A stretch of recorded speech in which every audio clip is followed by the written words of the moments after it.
बिस्मिल्लाहिर्रहमानिर्रहीम। लाखों करोड़ों दुरूदो सलाम मोहम्मद मुस्तफ़ा सल्लल्लाहु अलैहि वसल्लम और आले मोहम्मद पर। मैं हूं उमर दराज गोंदल। पहली बड़ी खबर देखिए, बहुत सारी अदालतें हैं, बहुत सारे जज साहिबान हैं, लेकिन मौजूदा सूरत हाल में अगर हाई कोर्ट्स में से बात की जाए तो जिस तरीके से पेशावर हाई कोर्ट डंके की चोट पर फैसले दे रही है और खुल के वो चीजों को सॉर्ट आउट कर रहे हैं, शायद ही कोई हाई कोर्ट इस हवाले से इतनी खुल के कर रही हो। वरना तो कह रहे हैं जनाब, जो हवा चल रही है उसके साथ चले। इस्लामाबाद हाई कोर्ट है, उसके क्या ही कहने, वो फैसला करते हैं, महफूज कर लेते हैं और इमरान खान के लिए कोई खैर की खबर वहां से नहीं आती। लाहौर हाई कोर्ट से उन्होंने रुजू किया, दरखास्तें दी, उन्होंने फौरी रिलीफ देने से इनकार करते हुए किसी ने फुल बेंच के पास भेज दिया, किसी ने लार्जर बेंच के पास भेज दिया। लेकिन पेशावर हाई कोर्ट हमने देखा कि जलसों के मामले के ऊपर भी उनको रिलीफ दिया।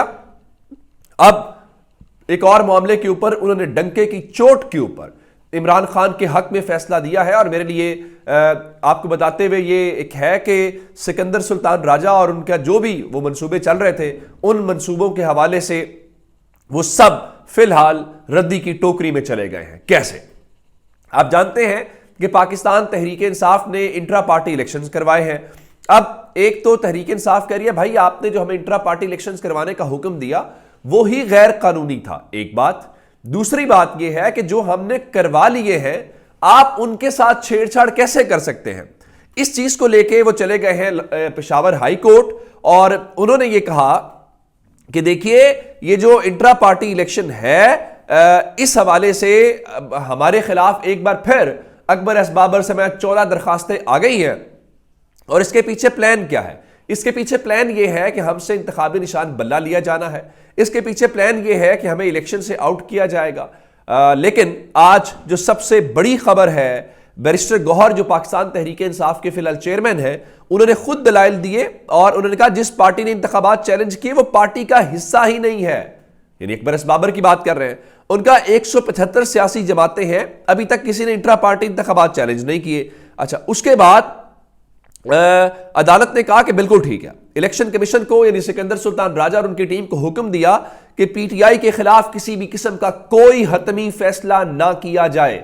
ये जो आपको फुर्तियां, ये जो आपको तेजियां चढ़ी हुई है ना कि आप इधर से दरखास्तें आती हैं, फौरी समाअत के लिए मुकर्रर करते हैं, फिर आप कहते हैं जी फलां तारीख को दोबारा सुनेंगे ताकि बल्ले बल्ले का निशान तो लेना। तो उसके बाद उन्होंने कहा अगर पार्टी के खिलाफ कोई कार्रवाई हुई तो 7 दिन में अदालत में जवाब जमा कराया जाए। इससे पहले हमने देखा कि तहरीक इंसाफ के जो कन्वेंशन या जलसे थे उसके ऊपर भी पेशावर हाई कोर्ट ने स्टैंड लिया और उन्होंने इस वक्त इलेक्शन कमीशन के हुकाम को और चीफ सेक्रेटरी को बुलाया और कहा बताएं, यह सब जलसे जुलूस कर रहे हैं, ये तहरीक इंसाफ वाले मैदान में आते हैं तो आपको दफा 144 याद आ जाती है।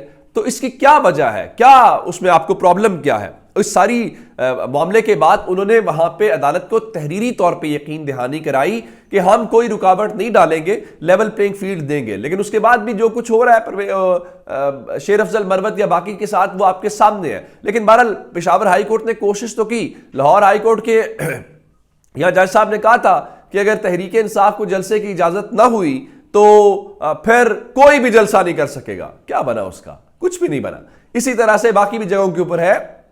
तो कम से कम पेशावर हाई कोर्ट के अंदर ये चीज तो हमें कोई मस्बत जो है वो दिखाई दे रही है। अच्छा, ये जब आया इसके ऊपर तो पाकिस्तान तहरीक इंसाफ ने पेशावर हाई कोर्ट के इस फैसले के ऊपर तशक्कुर का इजहार किया और आज कोर कमेटी का इजलास हुआ है और कोर कमेटी के इजलास में एक बार फिर उन्होंने कहा है कि पाकिस्तान तहरीक इंसाफ को फौरी तौर पे जो बल्ले का निशान है वो अलॉट किया जाए। आज पेशावर हाई कोर्ट के फैसले के बाद बैरिस्टर गौहर कह रहे थे पाकिस्तान तहरीक इंसाफ के पास अब इलेक्शंस के अंदर बल्ले का निशान भी होगा और हम बल्ले के निशान के ऊपर लोगों के पास अपना मैंडेट लेने जाएंगे।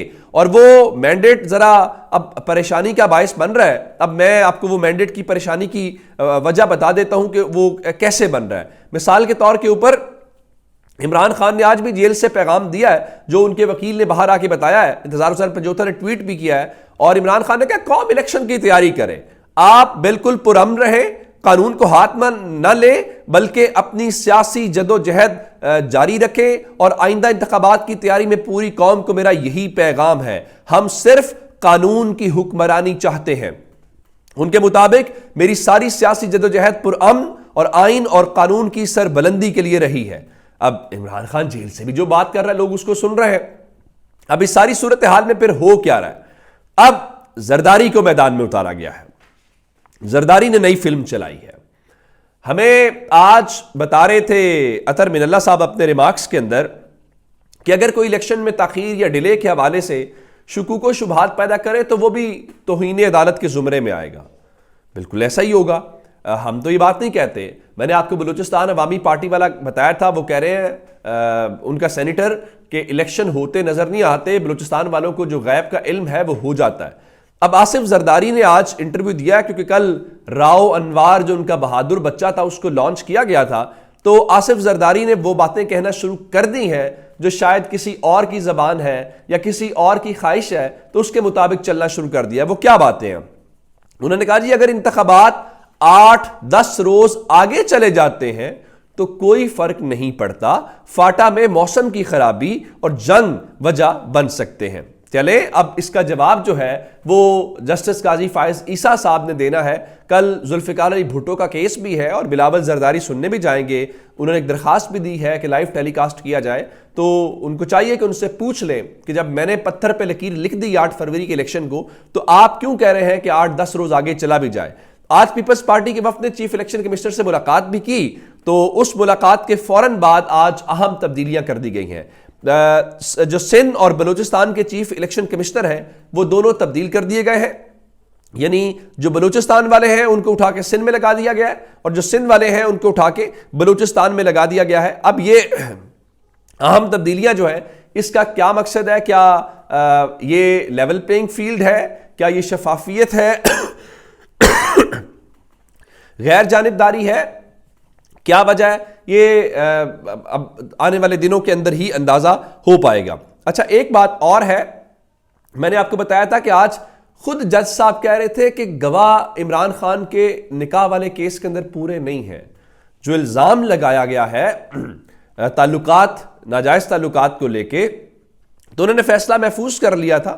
आज बुनियादी तौर पे अगर देखा जाए तो वो केस उड़ गया था, खत्म हो गया था। लेकिन इमरान खान के केस हैं, इमरान खान के केसेस आराम से ही खत्म होंगे। फिलहाल नवाज शरीफ को रोशनी की स्पीड से, स्पीड ऑफ लाइट के साथ जो है इंसाफ पाकिस्तान की अदालतें फराहम कर रही हैं।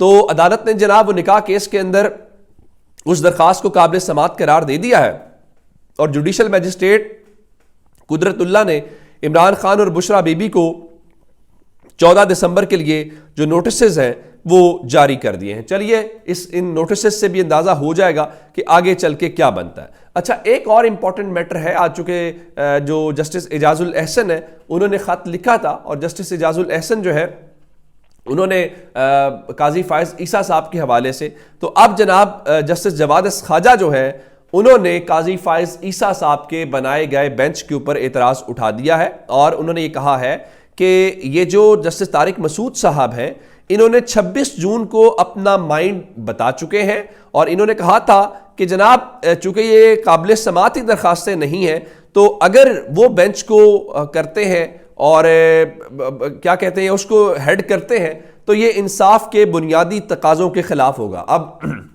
जवाद ख्वाजा का ताल्लुक ना तो तहरीक इंसाफ से है ना किसी सियासी जमात से है, वो इसी सुप्रीम कोर्ट के साबिक जज है।